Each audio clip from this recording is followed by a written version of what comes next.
Okay, it's time to set the record straight once and for all with this carnivore versus plant-based thing. Both sides think they're right and the other side is wrong. Meat eaters will say we are designed to eat meat, and the plant eaters say we're designed to eat plants. Let's keep morality, ethics, environmental impact, and sentimental emotions out of it for a minute and just look at it from a strictly biological point of view. Let me answer the most common question right away. Why do so many people get better when they go carnivore? They get better because they stop eating pizza, bagels, pancakes, cereal, bread, pasta, cookies, cakes, sugar, soft drinks, ice cream, and waffles. Replace modern processed food with anything found in nature and you get similar results. You get the same results and you heal just about anything if you eat just fruits and vegetables and greens and nuts and seeds. As long as it's found in nature. Pasta, ice cream, bagels, and beer are not found in nature. One of the most important things to realize here is what most people call vegan is not healthy. Some of the unhealthiest people in the world are vegan because all they eat is dead, highly processed junk. Bread, pizza, pasta, fake cheese, fake meat, fried food, cooked to death food, wheat, sugar, preservatives, processed oils, cereal, jam, syrup, and all that. Just keep going. None of it is natural and none of it is healthy. They eat junk food. They're junk food vegans. They have health issues. Very few vegans are raw vegan,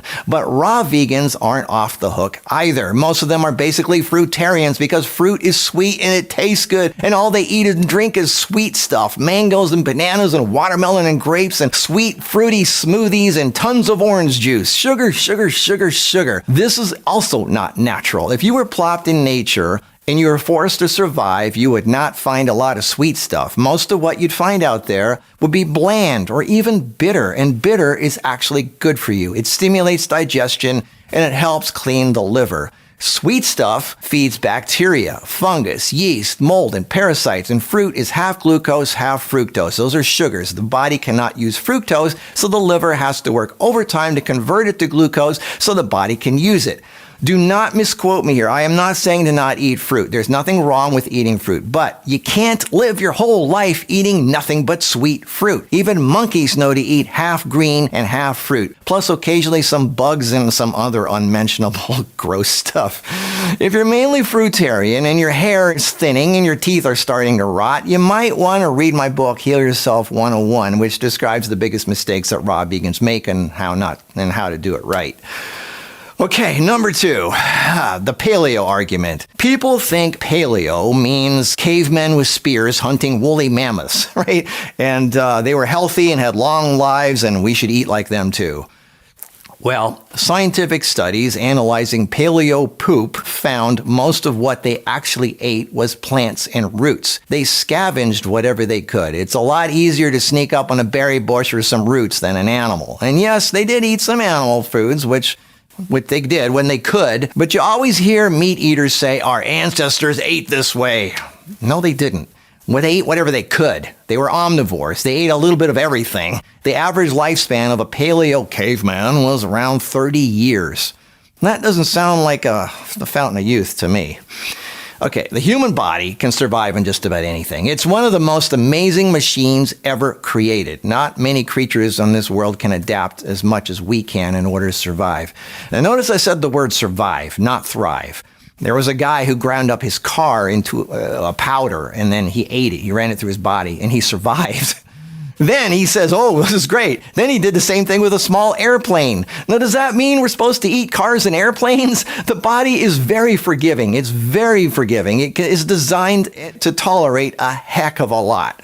Okay, so why is it so easy for carnivores to get big muscles so easily? Well, most of them eat beef, right? And dairy, which contain hormones that makes a cow grow to be 2,000 pounds. So yes, if you eat it, it makes you grow too. The term beef eater, that alcohol, comes from the Queen's Guards in Old England. They were fed beef so they could be bigger and stronger than the average person, hence the term beef eater. But those same amino acids, glutamine, arginine, choline, and hormones like IGF-1 that makes you grow also makes anything else grow inside you, also like your prostate or cancer. But you're under 50 and you don't care, right? Because you lost your fat, you have energy, you don't get sick anymore, and you feel on top of the world. You feel great. Okay, fine.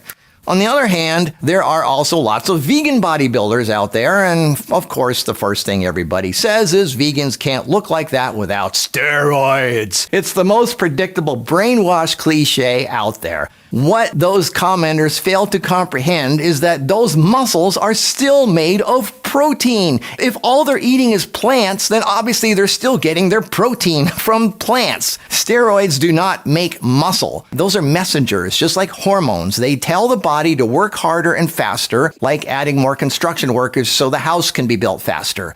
But the house is still made of bricks and concrete and wood like any other house. Muscle protein is like bricks needed to build the house, and using more construction workers is not necessary unless you want to build the house faster. Okay, what about fat loss? Carnivores lose fat, right? They look great and have lots of energy and they don't get sick anymore, so do people on a true whole food plant-based diet who don't eat bread and pasta and fruit juice or any refined carbs. They also lose their fat and become lean because stuff out of the garden is largely fiber and water. There's no portion control. Fiber and water just goes right through you. It cleans you out. There's no calorie counting. You can't eat too much if you eat a true whole food plant-based diet because all that fiber makes you feel full. But most people don't eat whole foods. Like granola bars, bread, cereal, and energy drinks are not whole foods, and that makes you fat, and that's what most vegans do. It's all processed, dead junk that's not found in nature. And this is the part where people say, yeah, but all that fiber makes you bloat and fart. Yes, because your body isn't used to it, because most people have been eating refined carbs and they have the wrong kind of gut bacteria. It takes time to get rid of the bad gut bacteria and start growing the good ones. All right, don't start up with the anti-nutrient and lectin and oxalate argument. A healthy body naturally has gut bacteria that breaks down oxalates. But eating too much bread, sugar, and pasta makes you sick and rots your teeth, so people take antibiotics, which kills the healthy gut bacteria, and now they can't break down the oxalates anymore. As for lectins, yes, high doses in raw beans are too strong for straight human consumption. But low doses of lectins found in most plants are actually really good for you, and they have a purpose. Did you know that a study found that lectins can distinguish between cancer cells and normal cells and kill them and remove them from the body? They stimulate gut function, they limit tumor growth, and they help you lose unwanted fat. Lectins in fava beans, for example, have been found to turn colon cancer cells back into normal colon cells, and this was found over and over and over by over 14 studies and over 2 million participants. I'll put the links down below. Don't fall for the propaganda and the misinformation from either side. But then there's those deficiencies that everyone brings up on both diets. Modern grocery store produce has very little B12, and meat has very little vitamin C, and it has zero fiber. Cherry pick whatever you want about either diet, but let's not lose sight of the big picture. If you stop eating modern processed food like pasta, pizza, cookies, ice cream, and beer, and only eat things found in nature, you will probably heal most of your problems. So in a sense, both sides are right for short-term results. Do you know what B12 even is? It's bacteria poop. If you were to go in nature and you pulled a carrot out of the ground and you ate it, there would be bacteria and bacteria poop, aka B12, on it. You don't need to take creatine or carnitine. Did you know the body makes its own? Yup. The kidneys, liver, and pancreas create about 1 to 2 grams of creatine per day. It's made from arginine, glycine, and methionine. Those are amino acids, and amino acids are what make protein. Okay, so let's talk protein. The body makes protein from amino acids, which are found in both plants and animals. It starts as a plant, then plant-eating animals eat the plants and turn it into protein, which turns into muscle. Almost all beef, chicken, and pork is animal muscle, which is made of protein, aka amino acids. But if we eat it, it does not immediately turn into muscle in us. The body breaks it back down into amino acids and then reassembles them back into whatever the body needs most. Just because we want it to be making muscles doesn't mean that's what it will be used for. The body decides what the top priority is. So if we don't use our muscles, like we just sit around all day, and we don't do resistance exercises or lift weights, then that protein gets used for something else. It can even get turned into fat if the person is totally sedentary.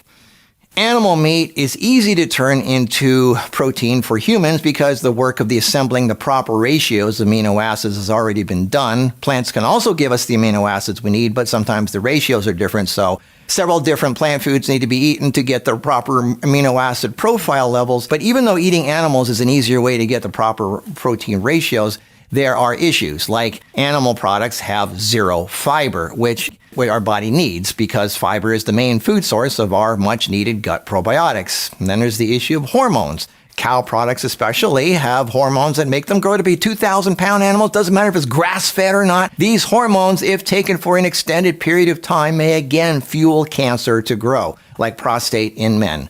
Dairy is especially estrogenic because it's full of IGF-1, which fuels female cancers like breast, ovarian, and uterine, and prostate also in men, and colon. Humans can survive on just about anything for a while, but the long-term effects are what we should be concerned with. As for those who say that meat is what we are supposed to eat, okay, let's look at the carnivore animals out there. They don't chew their food very much. They just rip at their prey and gulp down huge chunks, sometimes even swallowing the animal whole, feathers, fur, bones, and everything. Their stomach acid is so strong, it can break all that down and dissolve the animal they ate.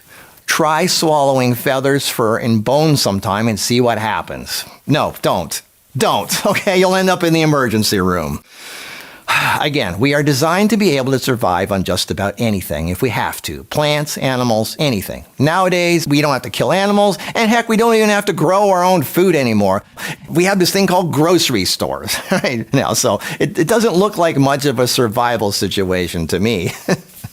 Anyway, so what are the longest living people in the world? What do they eat? It's kind of the exact opposite of a carnivore diet. Okinawans, Seventh-day Adventists, they eat less than 5% animal products. Most of it's fish or seafood, and the rest is 95% is plant-based, but not refined crap like the modern world. Most of it is sweet potatoes and beans and stuff like that. There's no bread, no pizza, no cereal, no cheese, like the modern typical people do. So what most people call plant-based is not the same as whole food plant-based. Flour baked in an oven is not found in nature. Deep-fried anything is not found in nature. Look at the labels on your fake cheese and your crackers. All those refined oils like corn, soy, vegetable, canola, safflower, palm, and cottonseed, that's what most vegans eat. So the meat eaters say, ha, see? You need to eat meat. There needs to be a better understanding of eating the way nature intended. High-fat animal products have very little sugar or carbs, and they don't raise insulin as much, and they don't cause sugar crashes like the high-processed carbs a typical vegan eats. Animal products are high-fat, and fat creates much longer-lasting energy, and it helps keep you feeling full longer. Carboholics, which is most vegans, eat empty calories and they get hungry every hour. They snack all day and they get fat. Animal eaters don't need to eat as often because they have more energy and they get leaner. So, of course, they are quick to deduce that animal products are better for you. Remember, though, humans cannot produce their own vitamin C, one of the most important vitamins for life and health, or vitamin D, which is another critical vitamin barely found in meat, and it has zero fiber. Ever wonder why carnivore people get colon cancer? Eating only meat results in a gut full of meat-eating bacteria. And meat-eating bacteria cannot do the things that fiber-eating bacteria does. Fiber plays a key role in binding and removing toxins, heavy metals, and other waste products from the body. Maybe you've heard of the gut-brain connection and how probiotics affect our mind, our memory, our mood, and our hormones. Gut bacteria produce short-chain fatty acids, SCFAs, such as butyrate, which help reduce inflammation. It regulates immune function. Even big-time keto meat eaters like Thomas DeLauer and Dr. Berg talk about the importance of fiber. Eating only animal products and nothing else is an imbalanced diet, which will eventually make that evident. You'll figure that out down the road. So high-protein diets are hard on the kidneys, and it could lead to kidney damage down the road. Again, short-term may show benefits, but long-term effects need to be considered. As for the blood-type diet, I'm the kind that's supposed to eat meat. I haven't eaten meat in 30 years. I'm 62 years old, and I'm in much better health now than I was 30 years ago. As for supplements, don't use that as an excuse because vegan food is lacking B12. We live in unnatural houses, we drive unnatural cars, we wear unnatural clothes, and we stare at unnatural computers all day long. So yes, we need to supplement no matter what diet we are on. It does not mean our diet is wrong. That's like saying it's wrong to wear clothes because, well, we weren't born with any. Finally, let's say you come across a field with a cow and a giant bush full of juicy strawberries. Which one does your mouth water for? Okay, I know most of you already have your minds made up and nothing will change that. You want to eat meat? Fine. Do this. You should know where your food comes from. Raise the animal yourself. Get to know it. Get it to know its personality because it has feelings too. Let it enjoy the company of a mate. Let it experience love and companionship and even allow it to raise an offspring.